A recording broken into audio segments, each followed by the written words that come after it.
Capítulo 9. Evaluación e intervención de la memoria. Punto 9.1. Introducción.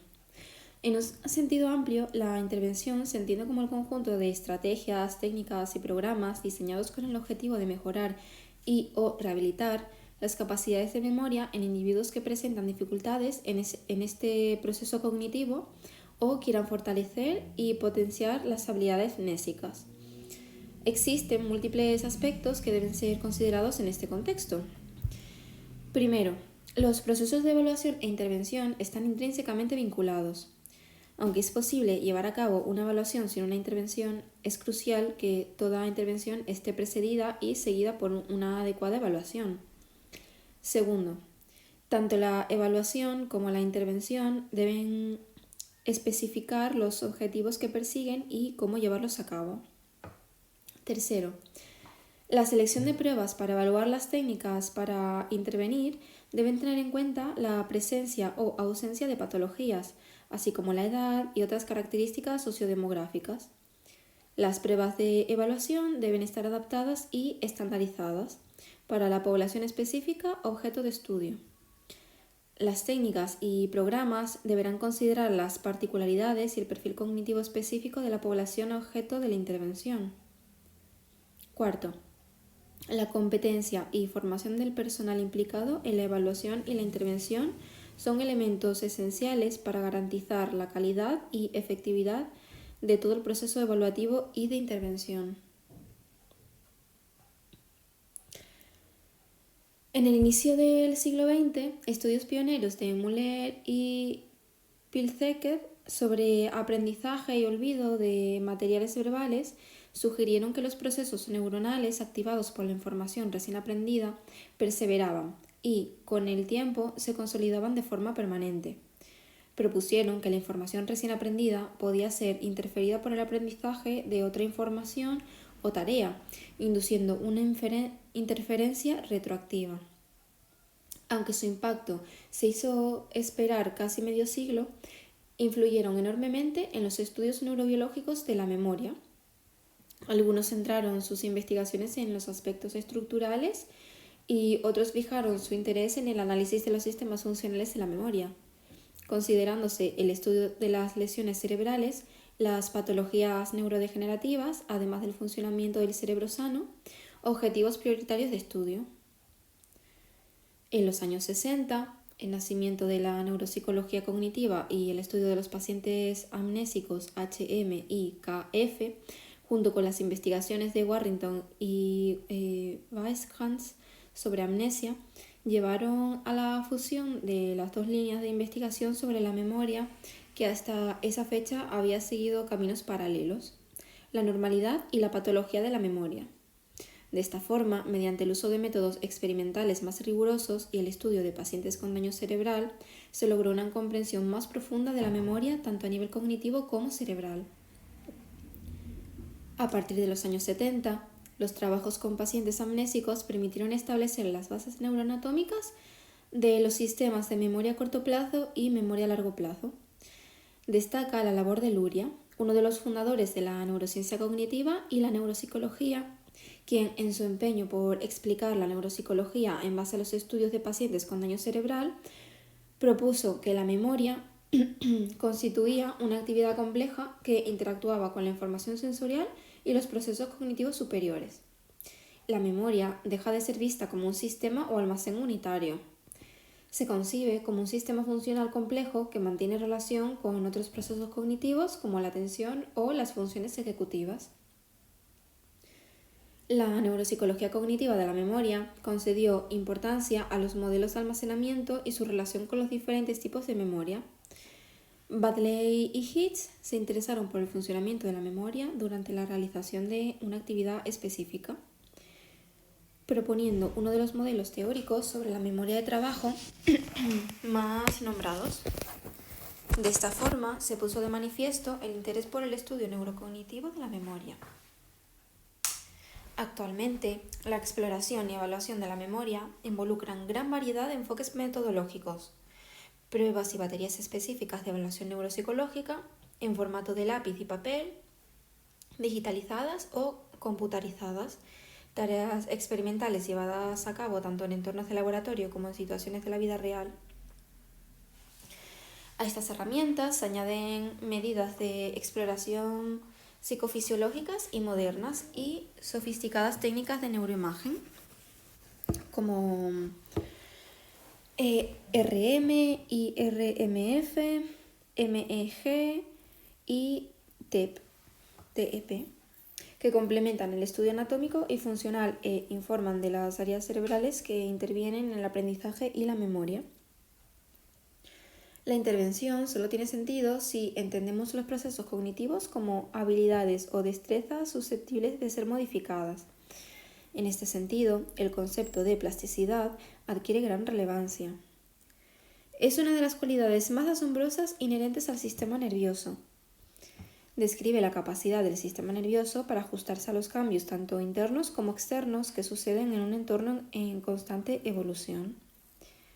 Esta propiedad del sistema refleja el estado normal del cerebro a lo largo de todo el ciclo vital, aunque se vea modulado por la biología, la edad, la patología y otros muchos factores. Aspectos relacionados con su existencia se pueden rastrear desde la época de los filósofos clásicos. En la actualidad se han publicado numerosos estudios científicos con animales y humanos que indican que la edad a la que se produce la lesión en el sistema nervioso es crítica para la recuperación, aunque otros factores como el tipo, la gravedad, la ubicación y la extensión de la lesión también influyen en esta capacidad adaptativa. Los estudios con pacientes que han sufrido lesiones cerebrales, especialmente en edades tempranas, constituyen una fuente sólida de evidencia que respalda la idea de la plasticidad del sistema nervioso. Las propuestas de Hebb sobre los cambios sinápticos que conlleva la memoria o los estudios realizados por Lomo sobre la potenciación a largo plazo han sido claves para entenderla. Se habla de diferentes mecanismos de plasticidad para referirse a esta capacidad de organización del sistema nervioso. La clasificación más reconocida diferencia entre plasticidad cerebral neuronal y la plasticidad cognitiva. La plasticidad cerebral neural requiere tiempo para manifestarse. Se relaciona con las modificaciones en la estructura y o funcionamiento a nivel neuronal que son impulsadas por la experiencia. La plasticidad cognitiva, vinculada con la primera, refleja los cambios en los patrones de comportamiento cognitivo. Dos conceptos claves son la reserva cognitiva y el estilo de vida, que desempeñan un papel crucial en la comprensión de cómo la intervención puede influir en la plasticidad cerebral y, en última instancia, en la función cognitiva, en concreto, en el funcionamiento de nuestra memoria.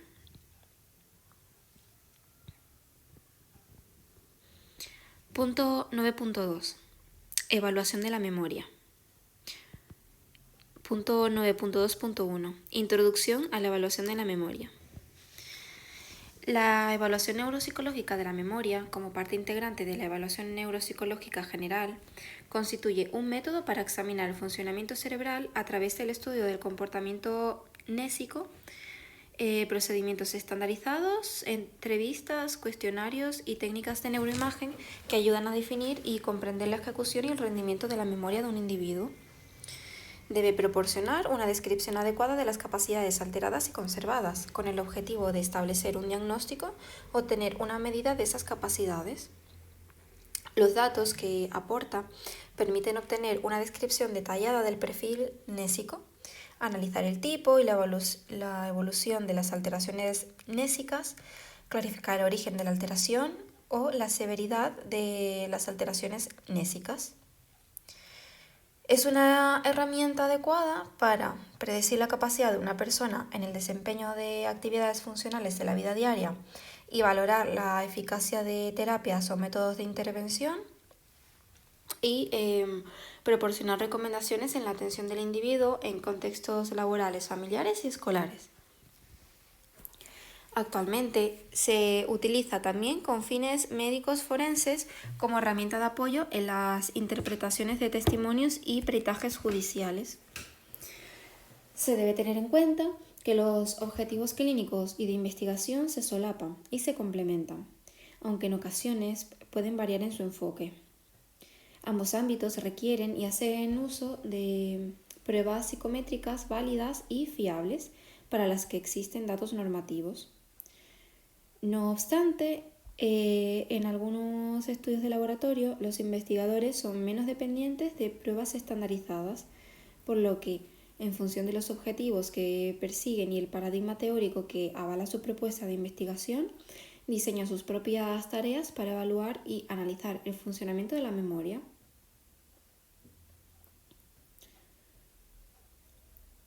La evaluación neuropsicológica de la memoria en la práctica clínica es un proceso que se lleva a cabo en varias fases. Primero, entrevista para proporcionar información personal y clínica. Segundo, valoración preliminar de la memoria, que abarca escalas, cuestionarios, test y baterías para evaluar el funcionamiento de los diferentes sistemas de memoria. Tercero, selección y aplicación de las herramientas de evaluación adecuadas. Cuarto, interpretación de los resultados obtenidos y devolución de estos. El desempeño en las pruebas de memoria está influenciado por diferentes funciones cognitivas, incluyendo variables personales, motivacionales y emocionales, que deben tenerse en cuenta a la hora de analizar e interpretar los resultados obtenidos. Y a la derecha tenemos el recuadro 9.1 sobre los principales objetivos de la evaluación neuropsicológica de la memoria.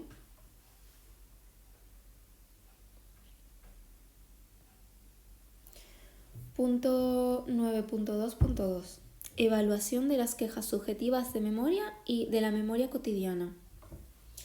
La evaluación y análisis de las quejas subjetivas de memoria, QSM, constituyen un fenómeno de interés debido a la repercusión que tienen en la calidad de vida de las personas mayores y a la relación que éstas pueden tener con estadios iniciales de deterioro cognitivo, considerándose indicadores de un deterioro cognitivo leve, DCL. Aunque las quejas subjetivas de memoria son más frecuentes en personas mayores, las quejas nésicas se observan cada vez más en población más joven. Detectar los fallos de memoria a tiempo no solo permite realizar diagnósticos más tempranos, sino también llevar a cabo la atención neuropsicológica oportuna. Las quejas subjetivas de memoria aportan información sobre la metamemoria, ya que reflejan la apreciación subjetiva que una persona tiene sobre el funcionamiento de su memoria, las estrategias que emplea y su percepción de autoeficacia, las cuales pueden o no coincidir con una deficiencia real. La valoración de las quejas subjetivas de memoria es muy relevante, ya que pueden orientar al clínico a tomar decisiones sobre la aplicación de otras pruebas neuropsicológicas objetivas más robustas y pueden ser de ayuda para establecer prioridades acerca de los problemas con mayor necesidad de intervención. Se recomienda que junto con la evaluación de las QSM se aplique una prueba de screening o cribado cognitivo y del estado de ánimo para valorar el estado cognitivo y emocional de la persona. Para evaluar las quejas o los fallos de memoria se suelen emplear una o varias preguntas generales sobre los problemas de memoria. Por ejemplo, ¿tiene usted problemas de memoria? El uso de los cuestionarios de autoinforme también es muy común en entornos clínicos y de investigación, ya que permiten evaluar los tipos de olvidos, así como su frecuencia y gravedad. Por ejemplo, el cuestionario de fallos de memoria de la vida cotidiana o Memory Failures in Everyday, el autoinforme de memoria para ancianos o el cuestionario de olvidos cotidianos. Vale, pues empezamos con Memory Failures in Everyday, MFE. Es uno de los instrumentos más utilizados para valorar los fallos de memoria y los olvidos cotidianos. Fue adaptado por primera vez para la población española por García Martínez y Sánchez Casanovas en 1994. Consta de 28 ítems que versan sobre situaciones y actividades de la vida diaria que se responden a través de una escala tipo Likert, con 3 opciones de respuesta. 0, que sería nunca o rara vez, 1, que sería algunas veces, y 2, que sería muchas veces. Los ítems se refieren al olvido del lugar donde se ha dejado algún objeto cotidiano o de llevar consigo objetos que se necesitan. Los ítems de respuesta también se refieren a quejas nésicas relacionadas con la ME retrospectiva y la ME prospectiva, o la memoria de trabajo con la memoria también con la memoria prospectiva y el reconocimiento de caras, rutas y lugares. También se valoran quejas sobre el funcionamiento de otros procesos cognitivos relacionados, como reconocimiento perceptivo, dificultades atencionales y ejecutivas y problemas de acceso al léxico de planificación del discurso. Además de aplicarse en personas mayores y con sospechas de deterioro cognitivo leve, se aplican en personas con daño cerebral adquirido, adultos jóvenes, personas con problemas de adicción y niños con trastornos del aprendizaje. El MFE también se puede utilizar para valorar la eficacia de un tratamiento o entrenamiento de memoria, y se han publicado datos normativos del MFE para personas mayores y adultos jóvenes. Luego tenemos el cuestionario de olvidos cotidianos, o también COC, que evalúa tanto la percepción subjetiva de la memoria como la percepción de un familiar o cuidador principal. Consta de 68 preguntas cerradas relacionadas con olvidos de la vida cotidiana, divididas en 10 temas de olvidos referentes a conversaciones, películas y libros, distracciones cotidianas, caras y nombres, problemas con el uso de objetos, conocimientos sociohistóricos recientes y remotos, lugares, memoria prospectiva, memoria autobiográfica y factores emocionales. Cada apartado contiene al menos una pregunta abierta para recoger información cualitativa de interés y se pregunta a la persona o al familiar si cree tener problemas de memoria en su vida cotidiana. Las respuestas a las preguntas se realizan en una escala tipo Likert de 1 a 6 que va de nunca a siempre, obteniéndose una puntuación para cada uno de los temas. Ofrece datos normativos entre los 18 a los 89 años para ambos sexos y para 3 niveles educativos.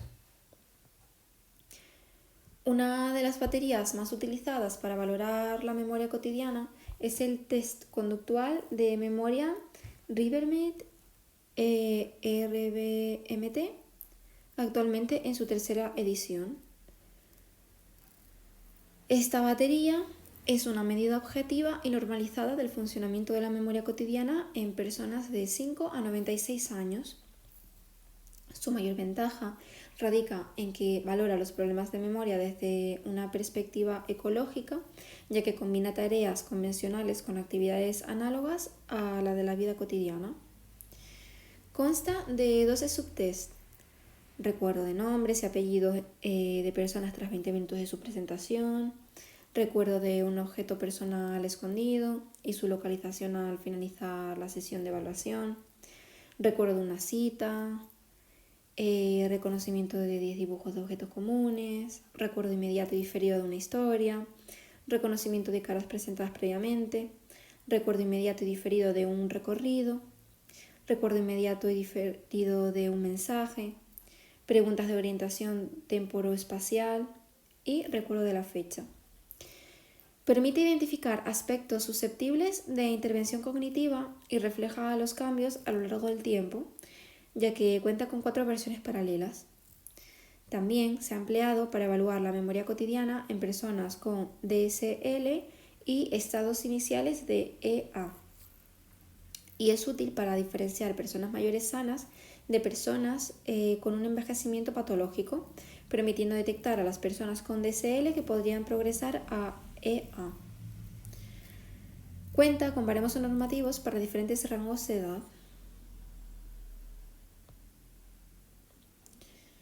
Punto 9.2.3. Evaluación de la memoria a corto plazo y de la memoria de trabajo.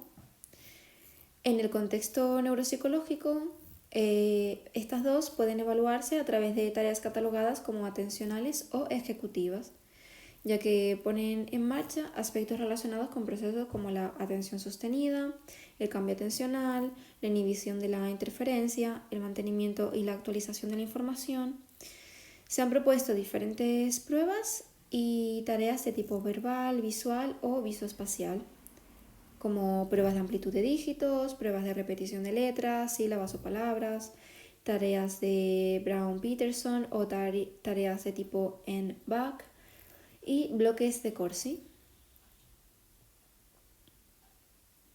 Vale, pues tenemos las pruebas de evaluación de la memoria a corto plazo y de la memoria de trabajo verbal, en las que se espera que la persona repita, retenga y o manipule información verbal proporcionada por el evaluador. Las tareas de memoria a corto plazo se centran en recordar una secuencia limitada de elementos en el mismo orden. La evaluación de la memoria de trabajo implica, además, la manipulación de estos elementos. Estarían dentro de estas pruebas las pruebas de span o amplitud de dígitos, que consisten en la repetición de secuencias de dígitos en orden directo, inverso, pero también en orden creciente, por lo que se requiere de la memoria a corto plazo y de la memoria de trabajo. Este tipo de pruebas puede encontrarse en la escala de inteligencia para adultos de Wechsler y en la escala de inteligencia para niños. La prueba de dígitos en orden directo evalúa la capacidad atencional y el componente fonológico de la memoria a corto plazo. La prueba de dígitos en orden inverso evalúa la memoria de trabajo y el control mental. Estas pruebas son sensibles a las dificultades para centrar y mantener la atención y también a diferentes condiciones cerebrales. La consideración más extendida sobre el rendimiento normal de ejecución en la prueba de amplitud de dígitos directos estaría en torno a los 7 más 2 puntos. Por tanto, un span de 6 o más puntos puede considerarse una puntuación dentro de lo normal. Un span de entre 4 y 5 se consideraría un rendimiento normal bajo. Un span de 3 o menos podría suponer un rendimiento deficitario. En la prueba de dígitos inversos, las puntuaciones medias se sitúan en torno a los 4 o 5 puntos. Por tanto, una puntuación de 3 o menos se podría considerar un rendimiento deficitario. Existen baremos normativos para jóvenes y mayores sanos, extraídos de estudios multicéntricos españoles. Vale. Luego tendríamos dentro de las pruebas de evaluación de la memoria a corto plazo y de la memoria de trabajo verbal, tendríamos la de letras y números de tanto el WISE como el WISC. Es una tarea de mayor complejidad que la de dígitos. Se presentan de forma oral una serie de números y letras entremezclados. Se deben repetir de forma ordenada. Primero los números en orden ascendente y después las letras en orden alfabético.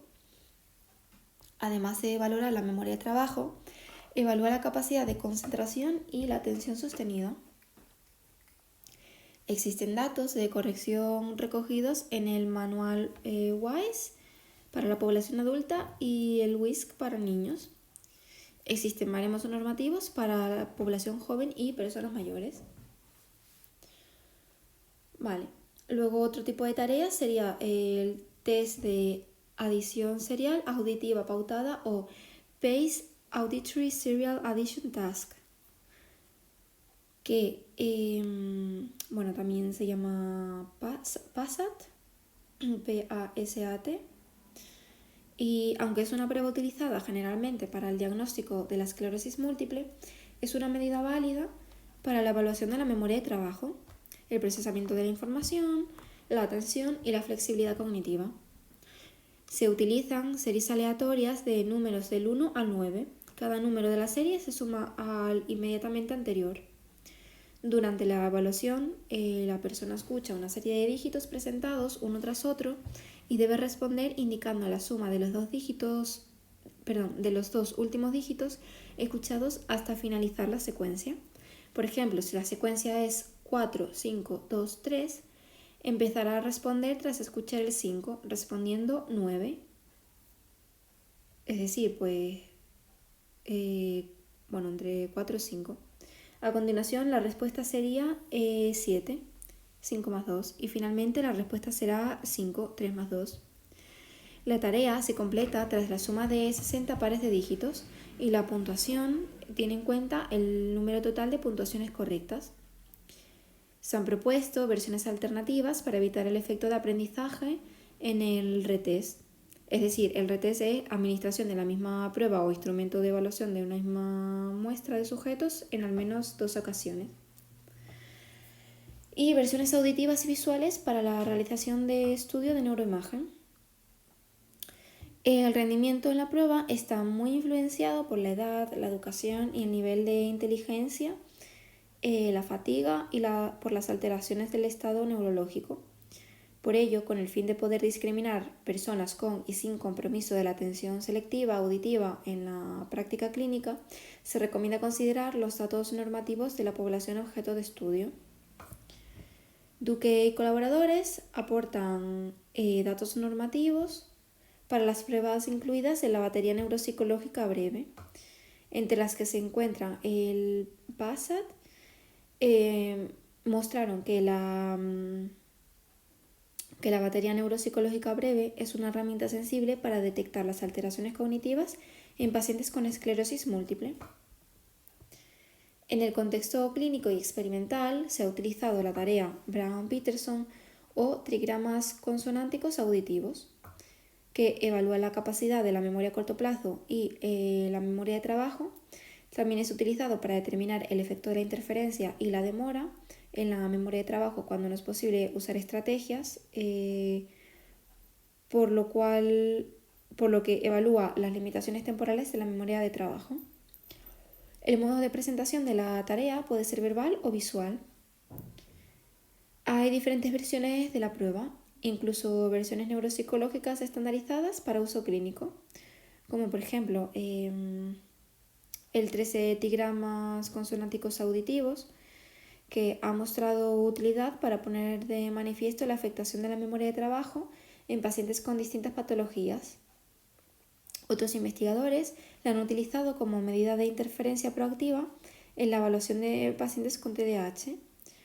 Existen datos normativos para niños, adultos jóvenes universitarios y para la población mayor con distinto nivel educativo. Geurten y colaboradores han demostrado la validez de una versión informatizada del test, su sensibilidad clínica y evolutiva, considerándolo una herramienta útil para evaluar los problemas de memoria de trabajo en personas sanas y pacientes con daño cerebral. Además, ofrecen datos normativos teniendo en cuenta la influencia de la edad y el nivel educativo.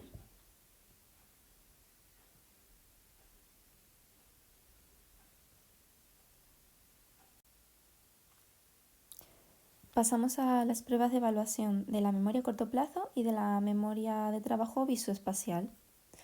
Las pruebas que valoran la memoria a corto plazo y la memoria de trabajo en la modalidad visoespacial requieren el procesamiento y la reproducción inmediata de una secuencia de estímulos atendiendo a su contenido, forma o ubicación espacial.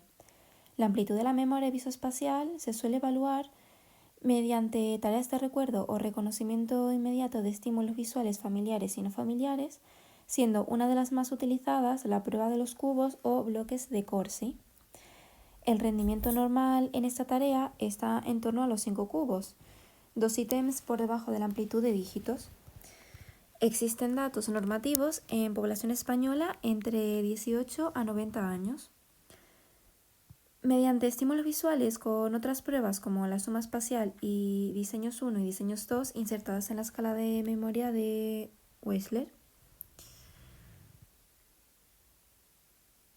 En el contexto experimental, el paradigma de la doble tarea o la tarea de ejecución dual y paradigma o tarea en Black,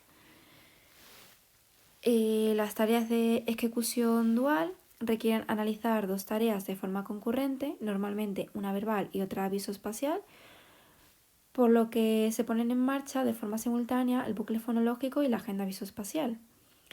Se han utilizado distintos tipos de tareas primarias con la misma estructura, pero con diferentes tipos de estímulo. Por ejemplo, repetición de secuencia de números en el mismo orden, contar el número de objetos concretos, etc.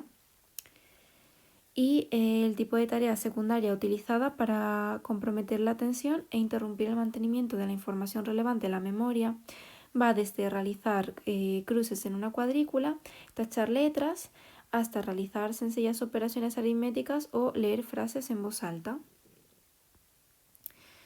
Y luego tenemos el paradigma o tarea en Black, que evalúa la capacidad de mantenimiento y actualización de la información, ambos procesos implicados en la memoria de trabajo. Los estímulos en las tareas clásicas suelen ser números, letras o palabras, pero en los últimos años también se han utilizado versiones pictóricas, especialmente para la evaluación de los niños. Y bueno, aquí tenemos la figura 9.1, si la queréis ver.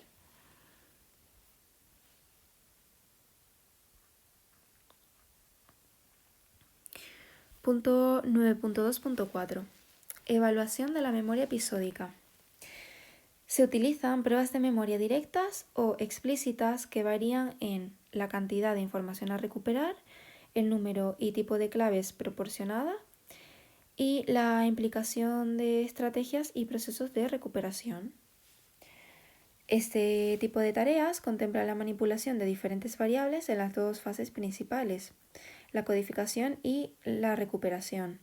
Por ejemplo, la modalidad de presentación de la estimulación, el tipo y número de elementos de estudio, el número de ensayos de aprendizaje, las condiciones de recuperación, el intervalo del recuerdo o el tipo de retención, entre otras. Las variables dependientes principales suelen ser la precisión, proporción de respuestas correctas y o tipo de errores en la recuperación de los elementos expuestos.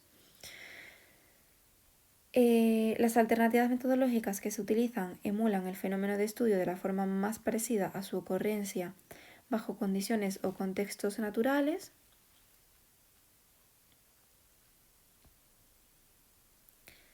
La forma más habitual de evaluar la ME es por medio del aprendizaje y el recuerdo de listas de palabras, imágenes o textos a través de pruebas de recuerdo libre, pruebas de recuerdo con y sin claves y pruebas de reconocimiento. La evaluación cuantitativa de los procesos de aprendizaje y la ME incluye el uso de instrumentos o baterías de pruebas verbales y no verbales que han sido estandarizadas en cuanto a sus propiedades psicométricas básicas. Debido a que la ME es el sistema de memoria más vulnerable a los efectos de la edad y al daño o la disfunción cerebral, y el déficit episódico es el problema neuropsicológico más común en las enfermedades neurodegenerativas, las pruebas de ME verbal son los instrumentos de evaluación de primera elección. Y bueno, tenemos las pruebas de evaluación de la memoria episódica verbal. Entre las pruebas objetivas más habituales en el contexto neuropsicológico se encuentran aquellas que valoran la ME y el aprendizaje a través de listas de palabras. Tenemos el test de aprendizaje verbal España Complutense, el test de aprendizaje auditivo verbal de Rey o el test de recuerdo selectivo libre y con claves. Estas pruebas también se utilizan para la detección precoz del deterioro cognitivo leve y se ha contrastado su valor predictivo en el diagnóstico de la enfermedad de Alzheimer incipiente. Las pruebas de recuerdo de textos, como la prueba de memoria lógica, son también adecuadas para valorar el recuerdo libre inmediato y a largo plazo en la modalidad verbal. Tenemos el TAVEC, TAVEC, que es uno de los instrumentos de evaluación de la ME más utilizados en nuestro contexto, ya que dispone de normas adaptadas a la población española y consta de una versión paralela. Y además permite evaluar los procesos nésicos en el envejecimiento sano y patológico y la clasificación de diferentes subtipos de deterioro cognitivo leve. Se emplea para la evaluación mnésica en esclerosis múltiple y epilepsia del lóbulo temporal. Y bueno, aquí tenemos el recuadro 9.2, información sobre el test de aprendizaje verbal España Complutense, el TAVEC, que es el que acabo de leer. Luego tenemos las pruebas de evaluación de la ME visual. Estas pruebas suelen requerir la copia y o reconocimiento de dibujos, por lo que es importante identificar si existen dificultades sensoriales visuales, motoras y o perceptivas previas que puedan influir en el rendimiento de estas tareas. Entre las pruebas dirigidas a la evaluación de la memoria de tipo visoespacial se encuentran la figura compleja de Rey o ROCF, el test de retención visual de Benton y las pruebas de reproducción visual 1 y 2, incluidas en el WMS4.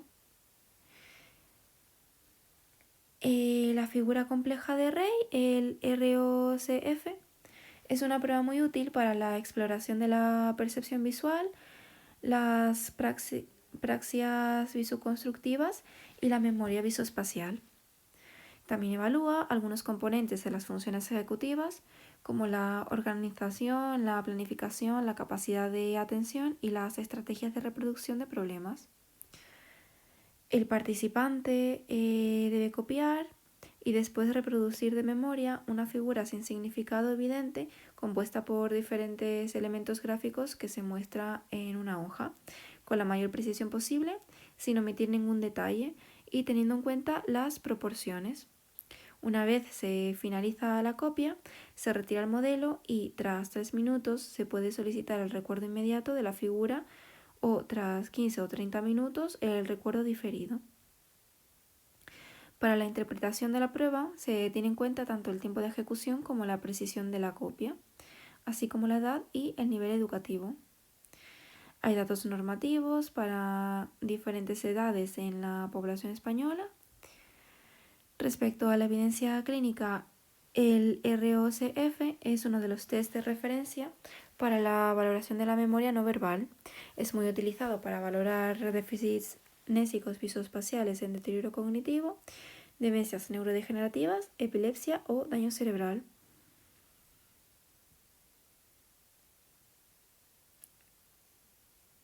Hay efectos de lateralización de la lesión afectan al rendimiento de esta prueba, ya que las personas con lesión cerebral en el hemisferio derecho dibujan copias fragmentadas, segmento a segmento, sin captar la configuración global del dibujo. Respecto al recuerdo, estas personas tienden a mostrar un mayor deterioro organizativo y reproducir figuras pobremente integradas.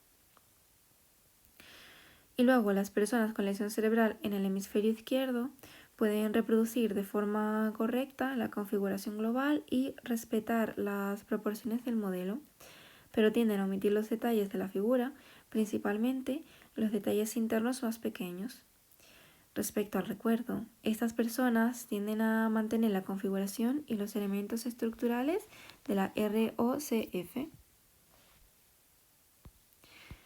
Y luego tenemos el test de retención visual de Benton, que evalúa la memoria visual, percepción visual y habilidades visuoconstructivas. Consta de 3 formas paralelas, C, D y E, con 10 estímulos visuales cada una. Existen varias formas de administración, pero la esencia del test es la reproducción de los elementos sin el modelo, previa exposición del mismo. Se valora el número de reproducciones correctas y también los errores. La prueba aporta datos para su interpretación desde los 8 años. Es muy adecuado en el diagnóstico clínico de daño cerebral. Analiza las dificultades en la percepción de las relaciones espaciales, la discriminación visual y el recuerdo y reconocimiento de estímulos visuales recién aprendidos. También se recomienda para la detección de simulación. Punto 9.2.5. Pruebas de evaluación de la memoria prospectiva. En la evaluación de la memoria prospectiva en contextos experimentales, el individuo debe realizar ciertas tareas mientras resuelve otra actividad denominada tarea concurrente. Sin embargo, la MP, memoria prospectiva, También puede ser evaluada a través de cuestionarios autoinformados en los que el examinado manifiesta la presencia de dificultades en ambos componentes de la MP, el componente retrospectivo y el prospectivo. Entre las pruebas estandarizadas se encuentran el cuestionario de memoria prospectiva y retrospectiva, el test de memoria conductual de Rivermead, el Cambridge Prospective Memory Test y el Memory for Intentions Test. Todas estas pruebas proporcionan información adecuada y objetiva sobre el funcionamiento de la memoria prospectiva a través de tareas basadas en eventos y en el tiempo, y han demostrado una buena sensibilidad clínica en la detección de la alteración de la MP en patologías como el deterioro cognitivo leve, la esquizofrenia, la depresión mayor y el trastorno bipolar. Vale, pues respecto al Cambridge Prospective Memory Test, CAMP-PROM, incluye 3 tareas basadas en el tiempo y 3 basadas en eventos que requieren entre 25 y 30 minutos para completarse. Las tareas de MP se deben simultanear con una actividad en curso. El participante puede utilizar cualquier estrategia que le ayude a recordar la tarea de MP.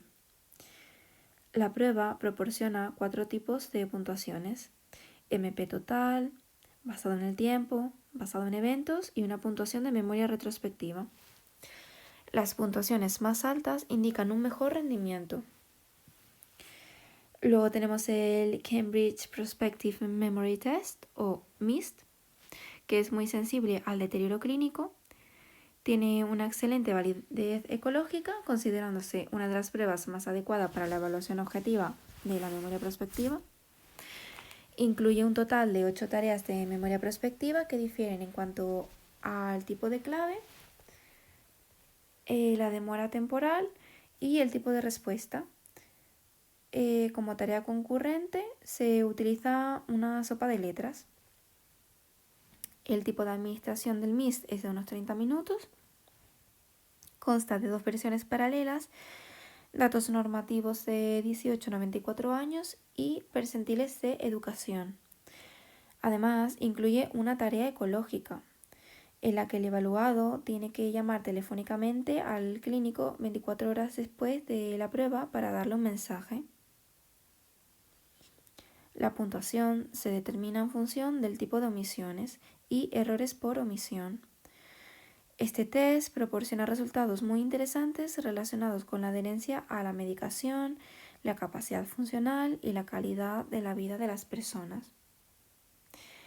Existen otras versiones más realistas y computarizadas para la valoración de la MP, como la Virtual Week y la Actual Week. La Virtual Week, o semana virtual, se presenta como un juego de mesa y simula actividades de la vida cotidiana en las que se requiere la planificación y ejecución de las múltiples tareas de MP. El juego requiere que el participante recorra el tablero 7 veces, simulando una semana donde cada vuelta representa un día.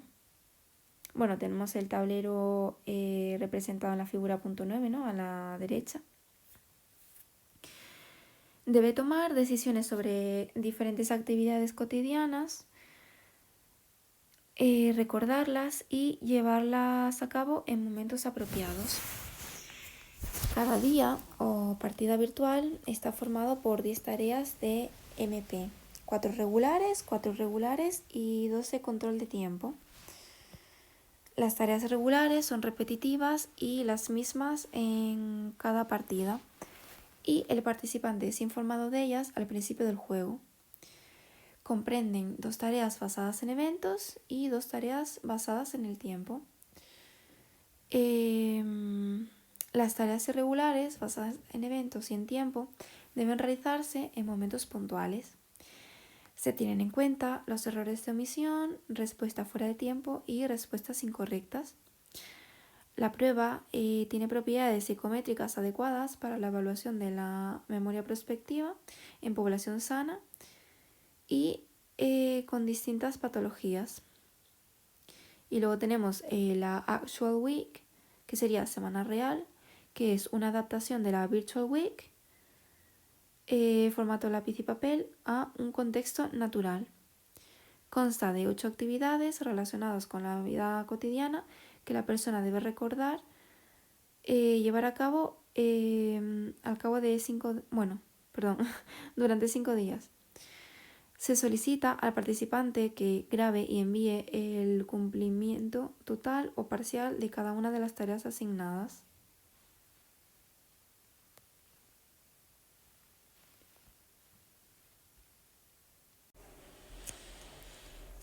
Punto 9.2.6. Pruebas de evaluación de la memoria semántica, MS.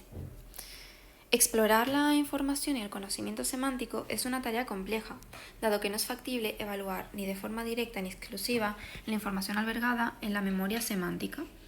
Por ello, se han utilizado diferentes tipos de tareas diseñadas originalmente para la evaluación de otros procesos cognitivos, como por ejemplo el lenguaje. Entre las pruebas utilizadas para la evaluación de la memoria semántica se incluyen tareas de fluidez semántica, denominación, clasificación, reconocimiento, emparejamiento, analogías y asociación semántica y verificación de oraciones, o el test de pirámides y palmeras. Esta prueba es considerada una tarea de asociación semántica que consiste en señalar cuál de los dos estímulos presentados está asociado con otro estímulo diana, en función de alguna relación semántica. Consta de 52 tríadas y se pueden administrar de forma verbal o visual a través de imágenes pictóricas. Existen datos normativos para la población española. Cuando existen problemas de expresión verbal, se recomienda la evaluación semántica a través de pruebas que requieren una respuesta no verbal, por ejemplo, tareas de señalamiento. Asimismo, hay baterías específicas de evaluación de la memoria semántica que permiten evaluar el conocimiento e identificar los déficits semánticos. Entre ellas destaca la batería de memoria semántica de Cambridge, la batería EMSDA o la NumVela 2.0, adecuadas para detectar alteraciones semánticas en fases muy tempranas de la enfermedad de Alzheimer y otras patologías. Bueno, pues aquí tenemos en la tabla 9.1 sobre las pruebas utilizadas para la evaluación de la memoria semántica. Tenemos pruebas que evalúan fluidez semántica, otras que de la definición global, denominación, clasificación, reconocimiento de atributos, emparejamiento palabra-dibujo, analogías semánticas y verificación de oraciones. Y aquí tenéis la descripción de cada una y sus instrucciones, por si queréis leerlo. Para completar la evaluación de la memoria semántica, además de los test específicos indicados, se recomienda la aplicación de otras tareas, entre las que se incluyen cuestiones de cultura general y de conocimiento de los conceptos. Para ello, se utilizan las pruebas de vocabulario, información y comprensión, incluidas en el WISE 4, como índices de memoria semántica. Punto 9.2.7. Pruebas de evaluación de la memoria implícita, MI. Para la evaluación de la memoria implícita, procedimental, se emplean pruebas de memoria indirectas o no declarativas. Su principal característica es que no se instruye al individuo en la memorización o recuperación de un material de forma manifiesta o explícita, sino que se le presenta una determinada tarea cognitiva o motora y se le orienta a que centre su atención en un aspecto concreto de esta tarea. Puede ser el significado emocional de una palabra, un aspecto perceptivo o la identificación de una categoría gramatical. Existen diferentes pruebas de MI, entre las que se incluyen las tareas de comprensión de raíces y fragmentos de palabras, las tareas de decisión léxica, asociación de palabras, juicios de familiaridad, lectura de textos en espejo, o las pruebas de identificación perceptiva de palabras, objetos, caras, dibujos o seguimiento motor. En términos generales, estas pruebas, en función de las subclases, involucran al sistema de representación perceptiva, al sistema de memoria semántica y al sistema procedimental. La adquisición incidental de información se puede poner de manifiesto a través de efectos de priming o a través de cambios en la actividad fisiológica y en las reacciones emocionales producidas por el estímulo que se evalúa. A pesar de la existencia de la gran diversidad y número de tareas de MI, es difícil hallar test estandarizados para su uso y aplicación en el contexto clínico. Como alternativa, para evaluar el aprendizaje implícito, se pueden utilizar instrumentos que valoran el aprendizaje de una habilidad a través de sucesivos ensayos. Por ejemplo, la torre de Hanoi incluida en la batería Banff 2. En esta prueba se solicita desplazar una torre con n discos desde una posición inicial a una posición de destino. La lectura y el dibujo en el espejo, el test de laberintos de Porteus o la tarea del rotor de persecución son otras opciones válidas como métodos de evaluación de la MI o memoria procedimental. El rendimiento procedimental aparece afectado en pacientes con alteraciones subcorticales, que incluye, entre otras, afectación de los ganglios basales, ya que pueden mostrar alteraciones en la MI debido a la degeneración de las células que producen dopamina incluso en etapas iniciales de la enfermedad. Bueno, aquí tenemos en la figura 9.4 versión de la torre de Hanoi con 2 discos, que lo describe un poco y bueno, tenéis el dibujito de la prueba. Punto 9.2.8. Baterías de evaluación de la memoria. El uso de estas baterías dependerá del criterio del profesional, así como del objetivo de la evaluación y de las características sociodemográficas y contextuales de la persona objeto de la evaluación. El número de baterías específicas de memoria disponibles para ser aplicadas en el contexto clínico es limitado, pero debido al interés que suscita en los últimos años la evaluación de las alteraciones de la memoria, especialmente en las enfermedades neurodegenerativas y en patologías neurocognitivas, se han diseñado baterías específicas que evalúan aspectos concretos de la memoria. Y bueno, aquí tenemos la tabla 9.2 con baterías específicas para la evaluación de la memoria. Serían batería de eficacia nésica Signoret, escala de memoria de Wechsler 4 y test conductual de memoria de Riverman. Y tenemos la descripción de cada de estos instrumentos, qué pruebas incluye y sus ventajas. Punto 9.3. Intervención de la memoria. La intervención en memoria, en un sentido amplio, se puede definir como el conjunto de estrategias, técnicas y programas diseñados para mejorar o rehabilitar las habilidades mnemónicas. Su objetivo sería mejorar la calidad de vida y la funcionalidad de las personas al permitirles participar más activamente en sus actividades diarias, sociales y o laborales. Existe multitud de estrategias, técnicas y programas de intervención y, al igual que ocurre con la evaluación, la selección de cualquiera de ellas dependerá de las necesidades y características del individuo y de los objetivos específicos de la intervención. Abarca una amplia variedad de metodologías y enfoques que van desde ejercicios específicos para entrenar la memoria, junto con otros procesos cognitivos relacionados, hasta la implementación de estrategias compensatorias para ayudar a las personas a recordar información de manera más efectiva.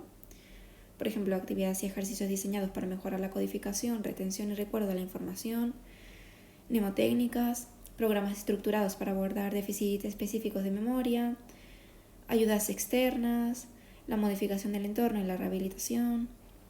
Estas últimas suelen abordar las dificultades de memoria como parte de un programa de recuperación más amplio.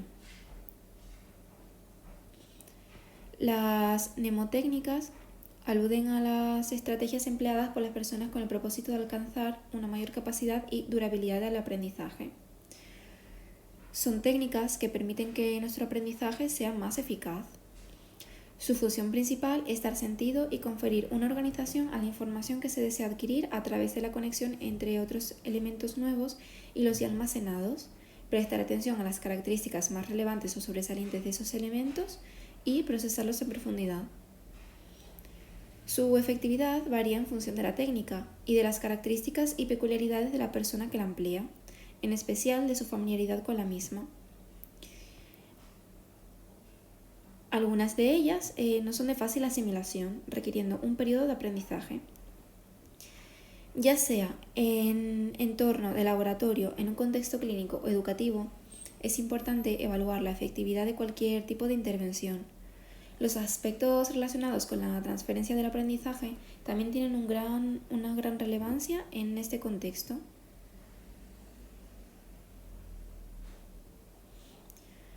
Los efectos de transferencia son mejoras en el rendimiento en tareas cognitivas no entrenadas que resultan de la práctica en una tarea específica. Existen diferentes tipos de transferencia. Está la transferencia de contenido y la transferencia de contexto. La transferencia de contenido o transferencia cercana es la mejora de habilidades cognitivas que utilizan procesos cognitivos similares a los que se entrenan.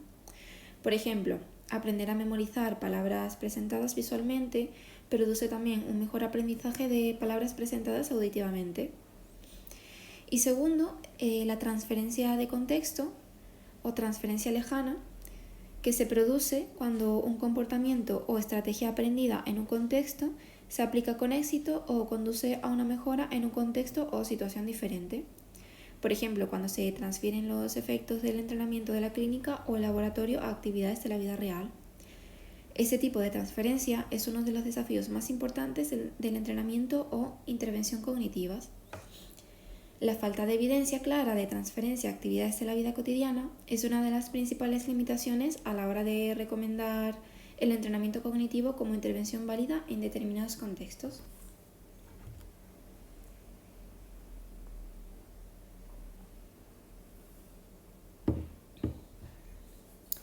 Punto 9.3.1. Los comienzos con el método LOSI.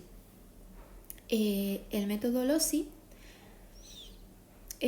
también el Palacio de la Memoria, las técnicas de los lugares, las técnicas de habilitación romana, es probablemente la primera referencia explícita a una técnica de memoria que utiliza una estrategia basada en la asociación entre lugares físicos y la información nueva que quiere aprenderse. Aunque antigua, sigue siendo valiosa y ha sido utilizada por figuras históricas y atletas de la memoria para mejorar la retención y el rendimiento. Por el año 500 a.C., Simónides de Ceos fue invitado a un banquete en el que tuvo que recitar un poema en honor a un noble de la zona.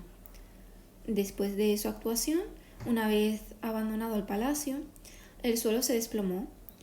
Muchas de las personas que estaban en la celebración murieron, quedando algunos de los cuerpos irreconocibles. Sin embargo, Simónides fue capaz de identificar a los invitados recordando la ubicación de las personas en el banquete.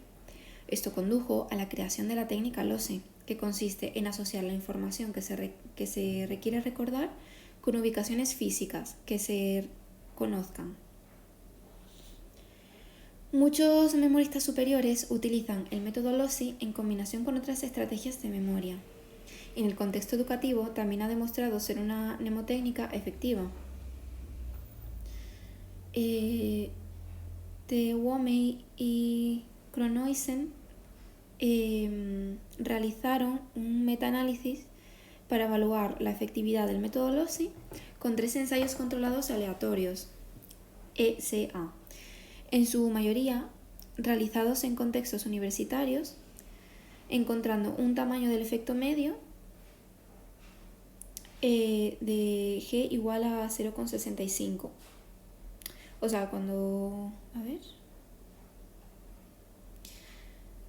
Bueno, la G de Etz corresponde a la estimación insesgada de la D de Cohen y los valores de interpretación del tamaño del efecto son D igual a 0,2 sería pequeño, D igual a 0,5 sería medio y D igual a 0,8 sería grande. Y bueno, aquí tenemos la figura 9.5 en el que se ve el proceso y están escritas las instrucciones.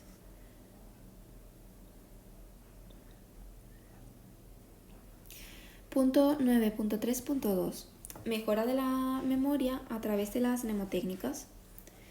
La memoria ha sido considerada una facultad esencial y su fortalecimiento se ha valorado como un medio para enriquecer el intelecto y el autoconocimiento. La búsqueda de una habilidad mnésica mayor es una aspiración compartida por diferentes personas en una amplia gama de circunstancias y situaciones. Existen multitud de mnemotécnicas, algunas como el método Lossy son muy reconocidas. Otras exploran enfoques menos tradicionales, pero en ocasiones igualmente efectivos para potenciar nuestra capacidad de retención.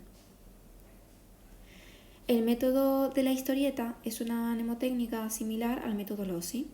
Se basa en la estrategia de asociación en la que, en lugar de asociar estímulos visuales, se asocian a estímulos verbales. Imagina que debes memorizar las palabras perro bonito, barro, casa, manzana. Si las agrupamos en una sola oración, será más fácil aprenderlas. El perro bonito entró a la casa cubierto de barro con una manzana en la boca. Power y Clark pidieron a sus participantes que aprendieran 12 listas seriales de 10 sustantivos cada una utilizando uno de los dos métodos siguientes: un método de control de estudio y ensayo normal o un método de encadenamiento narrativo. Los resultados mostraron que el rendimiento del grupo que utilizó la técnica de las historietas fue del 93% en comparación con el 13% del grupo control. No obstante, al igual que con el método Lossy, este enfoque demanda un extenso entrenamiento, precisa ser realizado de manera secuencial y requiere tiempo para elaborar las oraciones que conforman la historia. Además, su efectividad disminuye cuando se utilizan palabras abstractas y su aplicabilidad en situaciones de la vida cotidiana se torna aún más complicada.